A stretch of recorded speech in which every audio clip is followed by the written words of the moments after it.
How many people have come into your life and said, I want to produce something with you? And you don't even want to hear it anymore. No, they never. They don't do it. Nobody does it. I always say, sure, let's do it. Of course, do it. And then they run.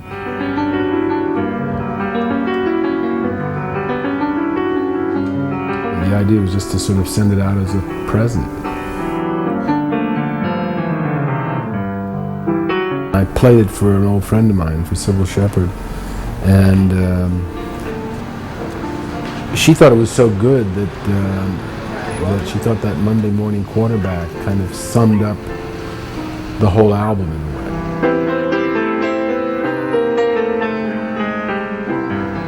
She thought the album had a real mood that it evoked, and that we should go with that.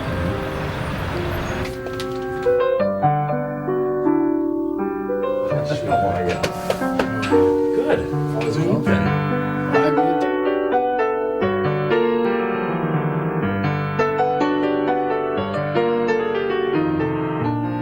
I met Tom at a party that my daughter asked me to come to. And I know Tom, and he comes over, he says, you want to come to a party, there's a piano and you could sing. He knows that I like to sing. I said, really? I said, who's going to play? He says, Raymond DeFelitta, he's a very good pianist. He can play. I said, can he play better than you? He says, yeah. I said, well then, I'm sure he's got to be good then. Anyway, I said, can he change keys? Yes. And it was funny because the party quickly turned into a kind of an impromptu concert, and everybody everyone at the party thought that it was something that we had dreamed up. And they said, oh, we didn't know you knew Peter and that you guys performed together. And I just sort of lied to everyone and said, yes, we've been doing it for years. He just comes over all the time. And then, like most good lies, it turned out to be the truth. The truth. Yeah. But it was so much fun. And then Mark Lipsky comes over and says, well, you guys ought to do an album. Wouldn't I be glad to take you, give you the break you need? Gradually, a list sort of developed, and the peculiar thing about the list is I think it took its own shape, and it kind of has its own theme. They're all songs that are, one way or another, I think, good stories. We did say at one point, I think we said, let's do all torch songs. Mm-hmm. Or suicide songs. But then we got hung up defining what a torch song is. Yeah.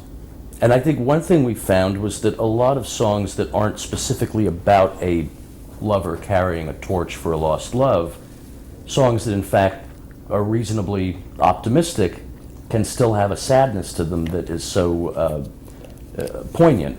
Like More Than You Know. Yeah, More Than You Know is not really a torch song. It appears to be a song about a person who's very happily telling someone how important they are to them, and yet More Than You Know is heartbreaking to me. I think You know why? It's better on the first. No, I think it's better here because it throws it away more. In terms of the performance.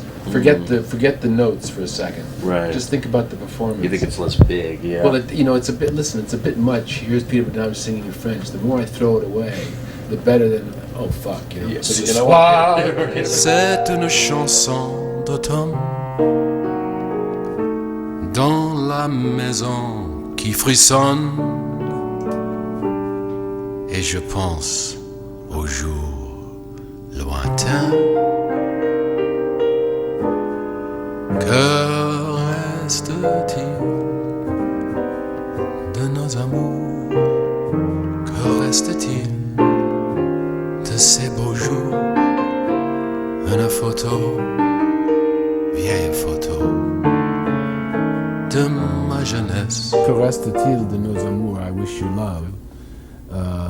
It just the English translation is just not anywhere near as interesting as the original French, which is poignant and elegiac, and it's almost more of an impressionistic song, isn't it? It is. It's that line in the, I guess it ends the verse, somewhere in the snow, an image of my youth. Yeah, actually, you liked it when I said snow, and the original is the cloud. And we should have kept it snow. You always liked that. I think, I couldn't have done this without you, because not just because you play the piano so well, but also because you were being a director. You directed me, And that was, you know, a number of places where it was tough to sing the song. You said things like, you know, don't sing it so much, or why don't you speak that line? Well, what's the easiest piece of direction to give is less, you know. Yeah, but it's, you know, you have to say it a certain way, otherwise the guy gets up and punches you. Right. What do you mean, Les? You don't like what I'm doing? You don't like it? Yeah, I think the important thing to remember is, also, but breathe in here. In other words, don't emit the voice from in here, and then it won't be. You won't find yourself reaching or straining. You even gave me line readings. Did I? I don't. Yeah, on Mamselle, you know.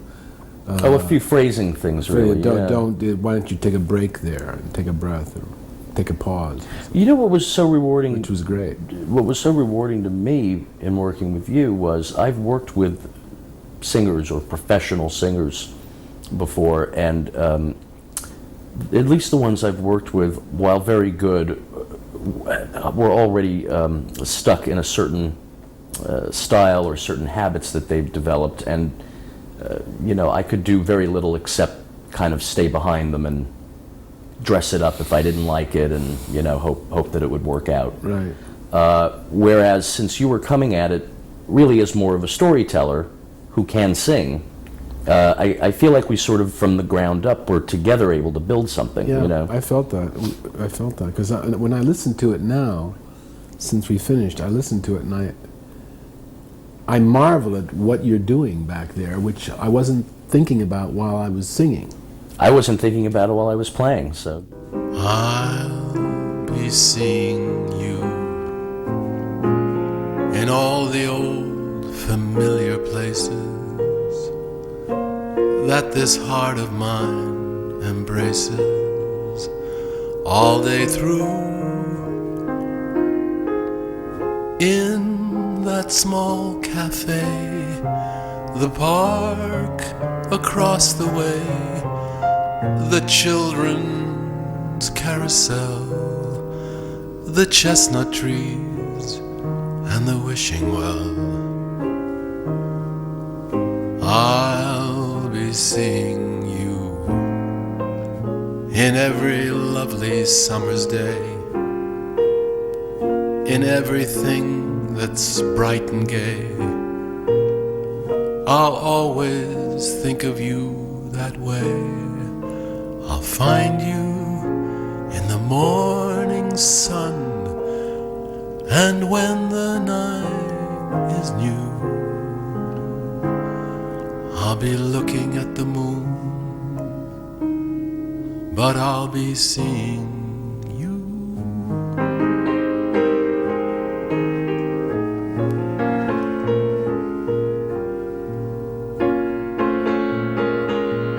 I knew the woman who was married to the man who wrote the lyric, Raymond Cale. He died very young, and that was his sort of his gift to her. He never lived to hear that song become a hit. I'll Be Seeing You was written for a flop Broadway show, and I think it was called Step This Way. Isn't that a great name for a flop show? Step This Way. Step yes. This Way, 5 performances, you know. And that song, and also another song he wrote, I Can Dream, Can't I, came from. Which is another famous song. Yeah. And he did not live to know that those were going to be his legacy. But his wife, Alice Cale, did, and I grew up knowing the song from that. Isn't that amazing? And then I think I foisted it upon you. Well, I knew the song, but I didn't think I could bear to sing it because it's so sad. Yeah. And it had certain associations for me that were very emotional, so I didn't know if I could get through it. But it's a beautiful song. That's another song that there seems to not be anything sad in the message of the song, and yet it breaks your heart. Because underlying it all it's a song of a ghost or something. It's the song of a forgotten. It's something that's past and something that's gone. But I'll always think of you that way. I'll see you in the morning sun, and when the night is new, I'll be looking at the moon, but I'll be seeing you. Great stuff. Very potent. Also, that melody's fantastic. Yeah. Sammy Fain. Oh, is that who wrote the melody? Yeah. Beautiful melody.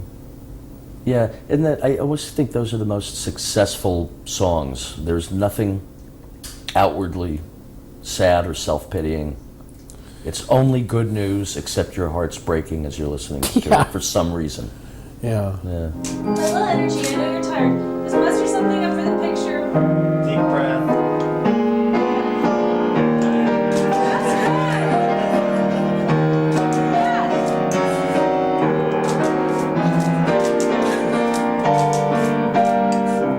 That's good. Yeah, the piano solo, my intermission It's piece. beautiful. Thank you. I wrote that for my first film, Cafe Society, my first feature. And there's a lyric too. It pops up in the movie somewhere. It's sort of it's sort of a piece of.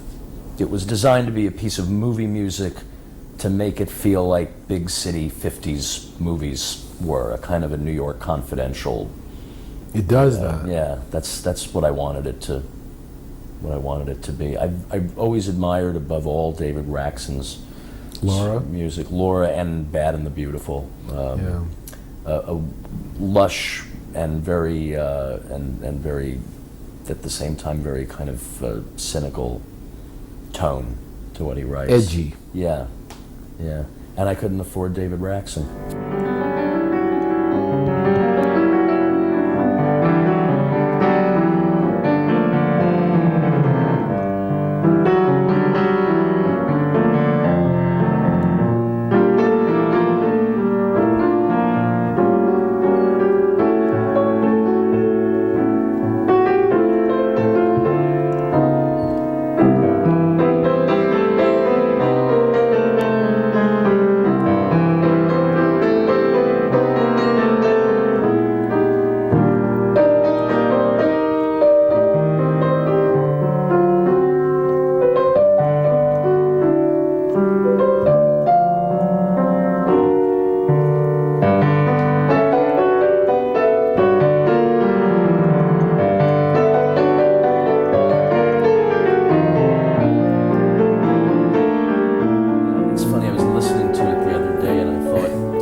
Truly overplay it, and it's sort of the kind of song that needs to be done that way. There's no being subtle with that kind of piece. It's almost like it would, Ferranti and Teicher should do a big forehand thing of it. It's that kind of, it's a melodrama song.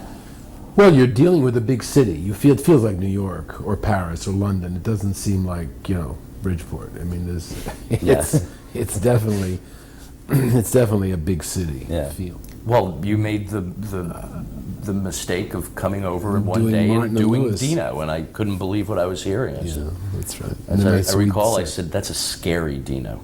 It was too close to him being in the room. luckily I could. I've been doing Martin and Lewis since I was about 13. What was the thing, you told me you made a tape?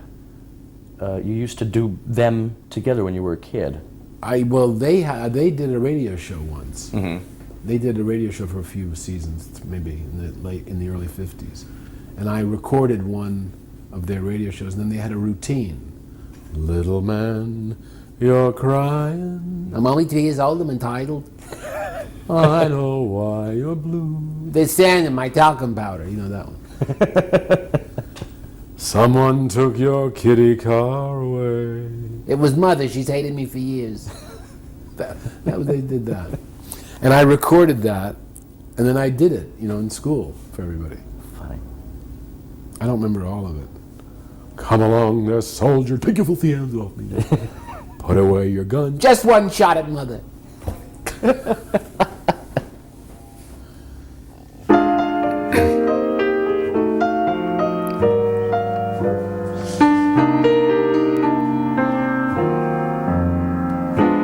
Yours a sweet expression, the smile you gave me, the way you looked when we met. It's easy to remember, but so hard to forget. I hear you whisper, I'll always love you. I know it's over, and yet Take it, Raymond.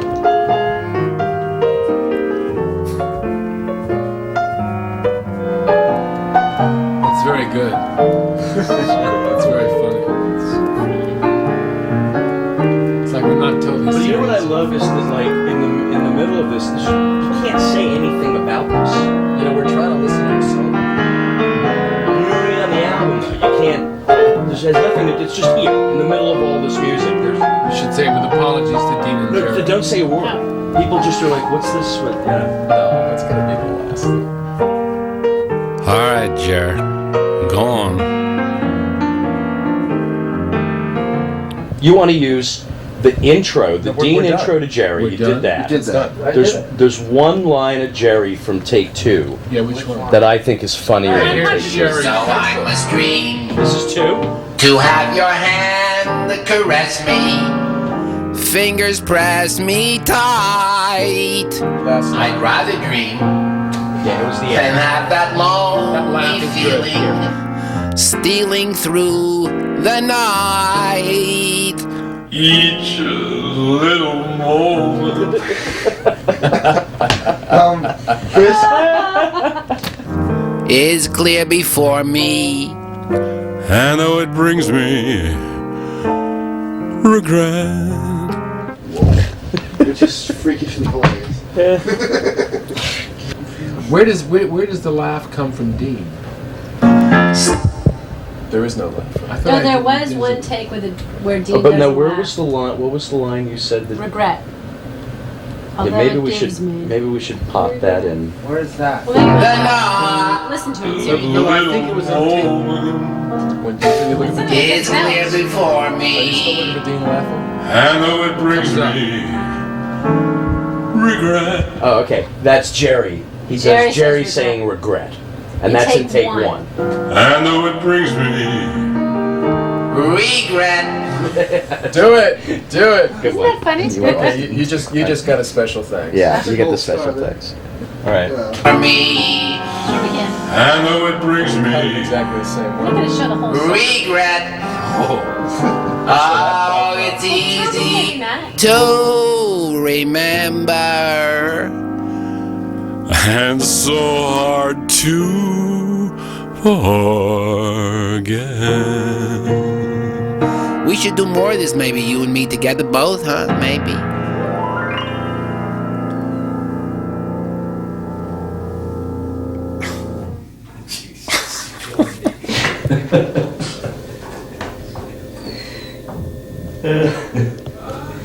You know what? I could call Jerry right now and play it for him. Play it for him. Let's see what he, would you do that, please? Let's I do can that. Let's do it. No, you got to send it to him when it's all No, play it for him right now. We'll get it on film. It'll be worth more international. No, he doesn't feel well. I don't want to. 1, 2, 3. That is not funny. I love direction like that. Be funny. Alright, we're done. But then a Monday morning quarterback never lost